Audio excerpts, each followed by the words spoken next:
मुख्यमंत्री देवेंद्र फडणवीस आणि एकनाथ शिंदे यांच्यात मतभेद आहेत।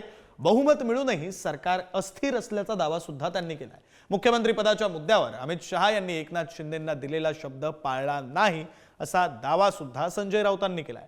शिवसेनेचं नेतृत्व किती काळ करू शकतील यावरही राऊतांनी शंका उपस्थित केली।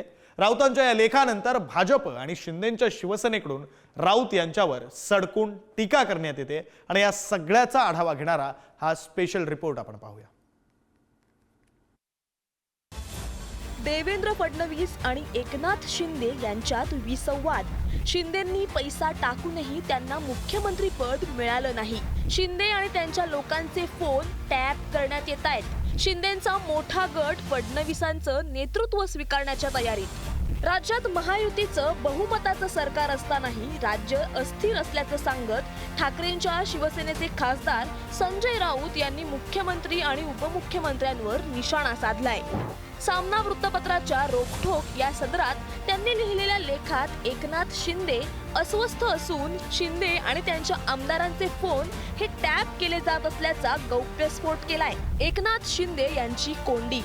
मुख्यमंत्री देवेंद्र फडणवीस आणि उपमुख्यमंत्री एकनाथ शिंदे यांचे सध्या फारसे संबंधच राहिलेले नाहीत। गणेश नाईक यांनी शिंदे यांच्या ठाणे जिल्ह्यात जनता दरबार घेणार असं जाहीर केल्यानं नव्या वादाची ठिणगी। मुख्यमंत्री पद न मिळाल्यानं शिंदे हे स्वतःला अपमानित केल्याच्या दुःखातून बाहेर पडायला तयार नाहीत। तुम्हीच मुख्यमंत्री असाल, चिंता करू नका, निवडणुकीत सढळ हस्ते खर्च करा असं अमित शहा यांचं शिंदेंना आश्वासन। शिंदे यांनी प्रचंड पैसा निवडणुकीत टाकला, पण शहा यांनी आपलं आश्वासन पाळलंच नाही। आपली फसवणूक झाली अशी शिंदेंची भावना। शिंदे आणि त्यांच्या लोकांचे फोन हे टॅप केले जात आहेत असे शिंदेंना खात्रीने वाटते।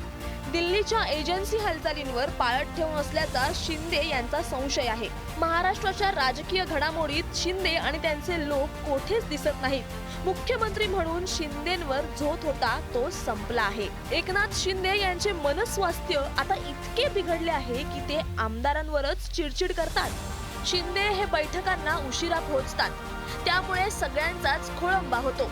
भाजप आमदारांची तक्रार। शिंदे यांच्या बहुतेक आमदारात चलबिचल। त्यातील एक मोठा गट थेट भाजपात जाऊन देवेंद्र फडणवीस यांचे नेतृत्व स्वीकारण्याच्या तयारीत। झाले गेले विसरून पुन्हा स्वगृही परतू असा दुसऱ्या गटाचा शिंदेंवर दबाव। केंद्रीय तपास यंत्रणांच्या भयामुळे नेते निर्णय घेत नाहीत। एकनाथ शिंदे या सगळ्यांचं नेतृत्व किती काळ करू शकतील? एकनाथ शिंदे यांचं म्हणणं आहे, खासगीत ते सांगतात की विधानसभा निवडणुकीनंतर सुद्धा मीच मुख्यमंत्री राहीन अशा प्रकारचं मला वचन दिल्यामुळे मी फुटलो।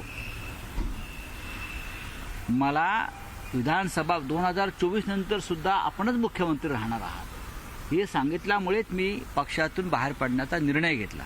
हे त्यांचं स्वतःचं म्हणणं आहे की नाही त्यांना जाऊन विचारा, मी खोटं बोलत नाही।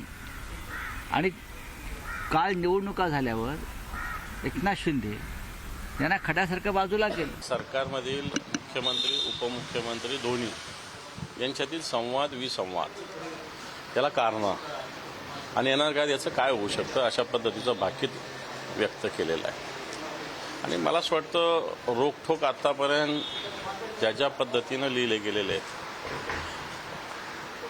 जर ते बघितलं तर त्यातल्या बऱ्याच नव्हे तर सगळ्याच बाबी राजकीयदृष्ट्या खऱ्या ठरत आलेल्या आहेत आणि त्यामुळे रोखठोक आपण सिरियसली घेतलंच पाहिजे। एकनाथ शिंदेंपेक्षा अजित पवार यांची परिस्थिती बरी असल्याचंही राऊत म्हणाले। शिंदे यांच्यावर तलवारीचे घाव सुरू झाले आहेत। महाराष्ट्र मात्र निराश निर्णायकी अवस्थेला पोहोचला असल्याचं राऊतांचं म्हणणं आहे। संजय राऊत हे दुतोंडी साप आहेत। दुसऱ्यांना प्राणी म्हणतात, पण हे स्वतः दुतोंडी साप आहेत। एक दिवस सामनामध्ये कोणाचं तरी कौतुक करतील, दुसऱ्या दिवशी त्यांच्या विरोधात लिहितील। फडणवीस साहेबांसंदर्भात एक दिवस सामनामध्ये कौतुक केलं आणि दुसऱ्या दिवशी त्यांच्या विरोधात बोलत होते।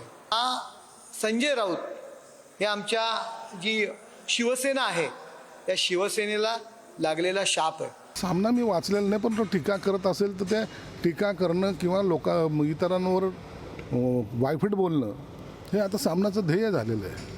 म्हणून त्याला आता नीतिमत्ता राहिलेली नाही।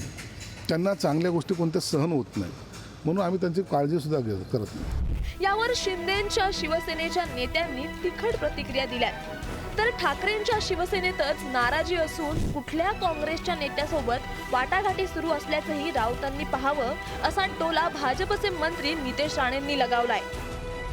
कुठल्या काँग्रेसच्या मोठ्या नेत्याबद्दल दिल्लीमध्ये त्याच्या वाटाघाटी सुरू आहेत प्रवेशासाठी, कारण का आता पुढच्या वेळी खासदार काही उभाटामधून शक्य होत नाहीये आणि म्हणून दुसऱ्यांच्या घरात डोकवण्यापेक्षा, दुसऱ्यांच्या बारशावर जाऊन प्रसाद खाण्यापेक्षा स्वतःच्या पक्षाची लायकी आणि स्वतःच्या पक्षामध्ये स्वतःचं स्थान आणि स्वतःच्या मालकाच्या पक्षामध्ये अजून किती काळ राहणार याबद्दल थोडा संजय राजाराम राऊतनी महाराष्ट्राला आता उत्तर दिलं पाहिजे.